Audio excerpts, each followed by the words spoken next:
بہترین صدقہ جاریہ حاصل کرنے کے لیے اس ویڈیو کو شیئر کرنا مت بھولیں۔ جزاک اللہ۔ سائل ہے عبداللہ، جس کا تعلق ہے مردان لون خور سے۔ اس کا سوال یہ ہے، کیا رمضان میں عمرے کا ثواب وہ حج کے برابر ہوتا ہے؟ اس کا جواب یہ ہے کہ بالکل یہ بات صحیح ہے کہ جو آدمی رمضان میں عمرہ کرتا ہے ثواب کی نیت سے، اس میں اخلاص ہو، تو اللہ انہیں حج کا ثواب دیتا ہے، لیکن یہ اس کا متبادل نہیں بن سکتا، بلکہ یہ تشبیہ فضیلت میں ہے۔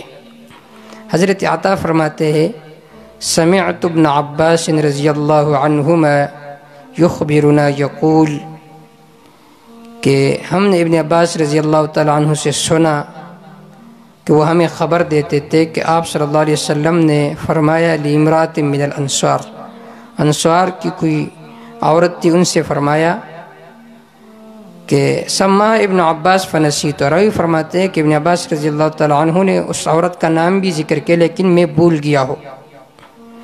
ما منعک ان تحجین معنا، آپ صلی اللہ علیہ وسلم نے ان سے فرمایا کہ تو نے ہمارے ساتھ حج کیوں نہیں کیا؟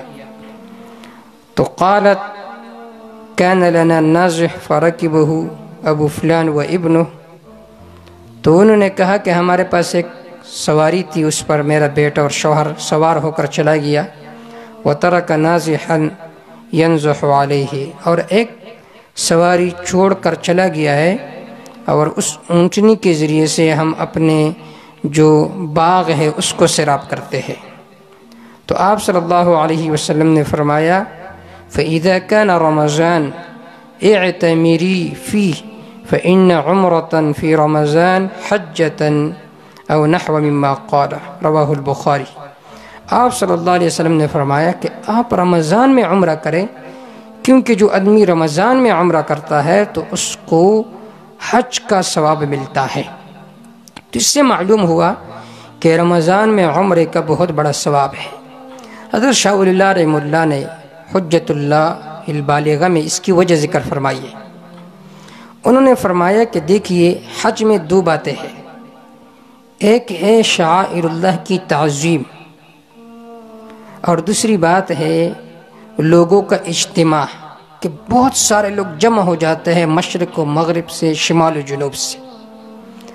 اب رمضان کے علاوہ آپ اگر عمرہ کرتے ہو تو اس میں شعائر اللہ کی تعظیم تو ہے، لیکن لوگوں کا اجتماع اتنی کثیر تعداد میں نہیں ہوتا، اور رمضان میں یہ دونوں باتیں پائی جاتی ہے، اس میں شعائر اللہ کی تعظیم بھی ہے اور لوگوں کا بہت بڑا اجتماع ہوتا ہے۔ بلکہ اس زمانے میں تو ایسا معلوم ہوتا ہے کہ رمضان میں اتنا رش ہوتا ہے کہ آپ کہو گے یہ تو میرے خیال میں حج کا موسم ہے۔ تو یہ دونوں باتیں پائی جاتی ہے رمضان میں، اس وجہ سے آپ صلی اللہ علیہ وسلم نے فرمایا کہ جو آدمی رمضان میں عمرہ کرتا ہے تو اس کو ثواب اتنا ملتا ہے جس طرح حج کا۔ لیکن میں نے شروع میں یہ بات ذکر کی کہ یہ جو وجہ تشبیہ ہے یہ فضیلت میں ہے، اس کا مطلب یہ نہیں ہے کہ یہ جو عمرہ ہے یہ حج بدل ہے، یہ حج کا متبادل نہیں بن سکتا کسی صورت میں بھی۔ واللہ تعالی اعلم بالصواب۔